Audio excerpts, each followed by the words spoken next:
ಅದೇ ಸರ್ ಏನಿದ್ರು ನನ್ಗೆ ಇವ್ರದ್ದೇನೋ ಇವ್ರದ್ದೇನೇನೋ ಇದೆ ಪಿಕ್ಚರು. ಅದ್ ಹೇಳಕ್ ಆಗಲ್ಲ ಸರ್ ನಾನು. ಯಾಕಂತ ಹೇಳಿದ್ರೆ ನನ್ ಸುಮ್ನೆ ಇಲ್ದಿದ್ಮೇಲೆ ನನ್ನ ಅಪವಾದ ಮಾಡಿ ಇವ್ರು ಎಲ್ಲಾ ಪೂರ್ತಿ ಕೂಡಾಕ್ ಹೋಗಿದ್ದಾನೆ ಆಗಿದ್ದಾನೆ ಅಂತ ಹೇಳಿದಾಗ 112 ಕಾಲ್ ಮಾಡಿದ್ದೇನೆ ಸರ್.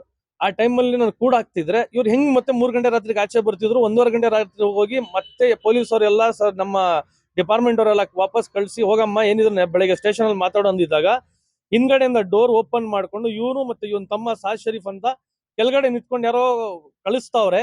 ಅವರು ಹಿಂಸೆಯಿಂದ ಕಳಿಸಿ ನನ್ ಮೇಲೆ ಕೂಡ ಹಾಕಿದಾರೆ ಅಂತ ಹೇಳಿ ಕಂಪ್ಲೇಂಟ್ ಬರ್ಸಿದ್ದಾರೆ ಸರ್. ನಾನು ಇಲ್ದಿದ್ದ ಟೈಮಲ್ಲಿ ನನ್ನ ಅಂಗಡಿ ಮುಂದೆ ಮರ್ಯಾದೆ ಬಂದು ಕಳೆದಿದ್ದಾರೆ. ಎಲ್ಲ ತುಂಬಾ ನನಗೆ ಮರ್ಯಾದೆ ಕಳೆದಿದ್ದಾರೆ ಸರ್.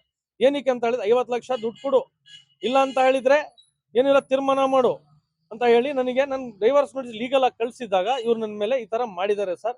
ಏನಿರೋದು ದಯವಿಟ್ಟು ನಾನು ಏನಿದೆ ನ್ಯಾಯಾಲಯದಲ್ಲಿ ನಾನು ಏನಿದೆ ನಡೆಸ್ಕೋತೀನಿ. ಇದು ನನ್ಗೆ ಬಂದು ನನ್ಗೆ ಜೀವದ ಬೆದರಿಕೆನು ಸಖತ್ ಕೊಟ್ಟವ್ರೆ ಸರ್.